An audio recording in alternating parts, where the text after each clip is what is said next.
Teror para Titan memang selalu bikin shock sejak musim pertama. Kematian yang disebabkan karena Titan rasanya udah enggak terhitung lagi. Akan tetapi ada juga orang-orang yang menolak menyerah melawan Titan dan tetap berani melawan. Meski terasa enggak mungkin melawan Titan, seenggaknya kematian heroik mereka patut dihormati karena berani mengorbankan diri sendiri demi melindungi yang lain. Inilah kematian paling heroik yang memilukan di Attack on Titan. Levi Squad versus Female Titan.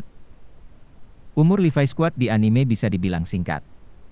Mereka memang siap menghadapi bahaya dengan berani karena merupakan prajurit elit terkuat di Survey Corps yang dipilih sendiri oleh Levi. Mereka nggak takut sama Titan serta bisa menghadapi Titan dengan strategi dan kepala dingin. Makanya, nama Special Operation Squad bukanlah bualan. Oluo, Petra, Gunther, dan RD juga merupakan anggota Survey Corps dengan rekor membunuh Titan paling banyak. Nahas mereka harus berhadapan dengan female Titan saat ekspedisi. Misi mereka adalah melindungi Eren dari para Titan. Sayangnya, menghadapi female Titan yang cerdas dengan kemampuan pengerasan yang belum diketahui, mereka akhirnya tumbang satu persatu. Meski begitu, mereka telah melawan dengan baik dan kematian mereka akhirnya berhasil memicu kemarahan Eren dan membuat Eren bisa mengetahui identitas sebenarnya dari female Titan. Ymir yang sadar diri menerima nasib. Di musim kedua, kalian memang dikejutkan sama lebih banyak lagi kemunculan Titan. Saat dikepung oleh Titan abnormal yang bisa bergerak pada malam hari, Ymir akhirnya mengungkapkan jati dirinya sebagai Titan Shifter. Hal ini pun akhirnya membuat rencana Reiner dan Bertholdt berubah. Akhirnya, mereka memutuskan buat membawa Ymir untuk diberikan kepada pewaris jauh Titan yang ada di Marley. Di sini Ymir sama sekali enggak melawan. Dia juga tahu bahwa bakal lebih mudah bagi yang lain kalau mereka enggak melawan Reiner dan Bertholdt. Akan tetapi, di tengah itu semua, Ymir masih mikirin Historia. Satu-satunya alasan dia menculik Historia adalah karena dia mempertimbangkan pihak mana yang lebih bisa menjamin keamanan Historia. Melihat Eren udah mewarisi kekuatan koordinat Titan, Ymir pun sadar bahwa masih ada kehidupan bagi Historia di dalam tembok.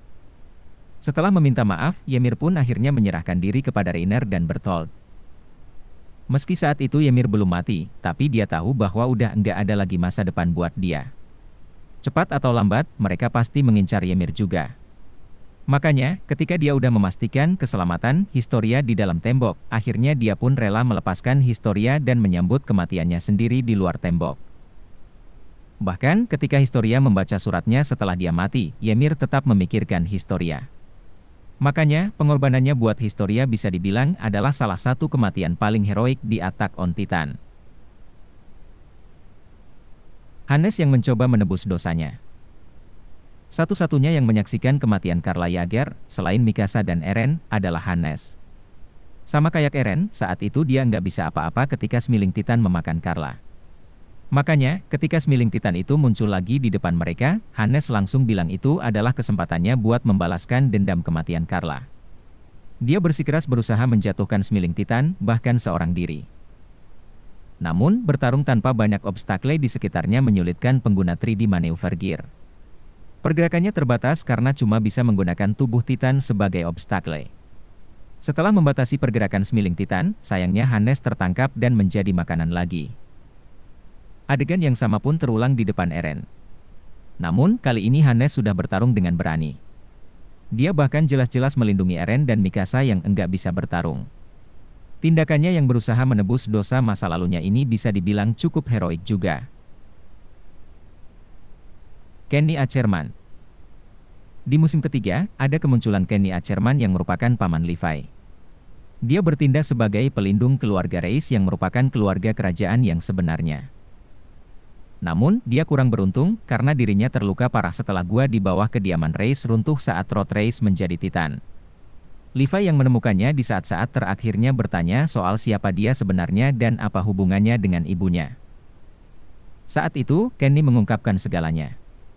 Soal Raja Pertama dan juga soal hubungannya dengan Kuchel Acherman, ibunya. Kenny menjawabnya dengan aku cuma kakaknya, sama kayak cara menjawab Levi saat ditanya namanya.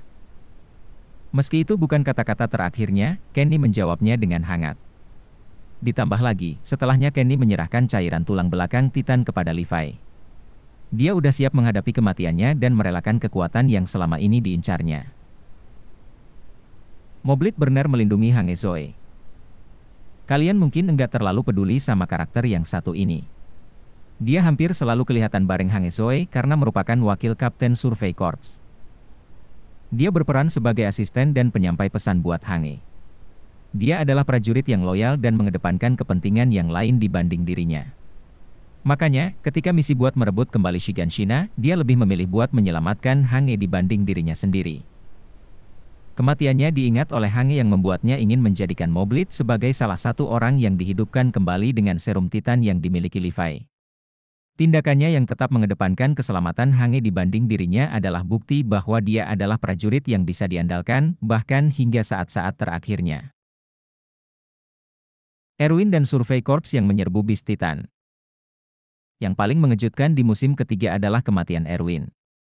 Dia adalah komandan yang membawa Survey Corps menjadi sekuat sekarang. Prinsipnya yang kuat membuatnya enggak tergoyahkan, meski banyak musuh yang mau menjatuhkannya. Makanya, ketika dia memutuskan buat menjalankan misi merebut kembali Wall Maria dan mengambil rahasia yang tertinggal di ruang bawah tanah rumah Eren di Shiganshina, dia enggak ragu sama sekali. Meski harus mengorbankan ribuan nyawa, Erwin adalah orang yang siap melakukan semua itu. Dia beneran melakukannya. Erwin mengorbankan nyawa para anggota Survey Corps yang baru saja direkrut untuk misi ini dalam sebuah serangan bunuh diri melawan bis Titan alias Zeke Yager. Baginya, mungkin itulah perannya dalam semua ini. Dia menjadi orang yang disalahkan, menjadi iblis yang rela menghabisi nyawa rekan-rekannya dalam pertempuran demi tujuan yang mungkin hanya ada dalam kepalanya, demi kebenaran yang sebenarnya. Ketika tujuan itu menjadi nyata dan ada di depan matanya, dia enggak mau semua itu hilang sia-sia. Makanya, dia memimpin serangan bunuh diri itu dan membawa para rekrutan baru Survey Corps menuju kematian. Katanya, lebih baik mati saat melawan daripada mati tanpa perlawanan. Berkat strategi Erwin dan pengorbanan para rekrutan baru Survey Corps, mereka berhasil melawan bis Titan, meski harganya adalah kematian. Sejauh ini, inilah kematian paling heroik yang ada di Attack on Titan.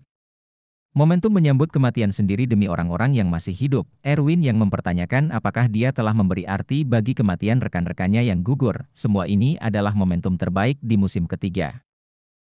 Itulah kematian paling heroik yang memilukan di Attack on Titan. Tuliskan pendapat kalian di kolom komentar. Terima kasih telah menonton video ini, klik tombol subscribe sebagai bentuk dukungan untuk channel ini, dan tonton video kita yang lainnya.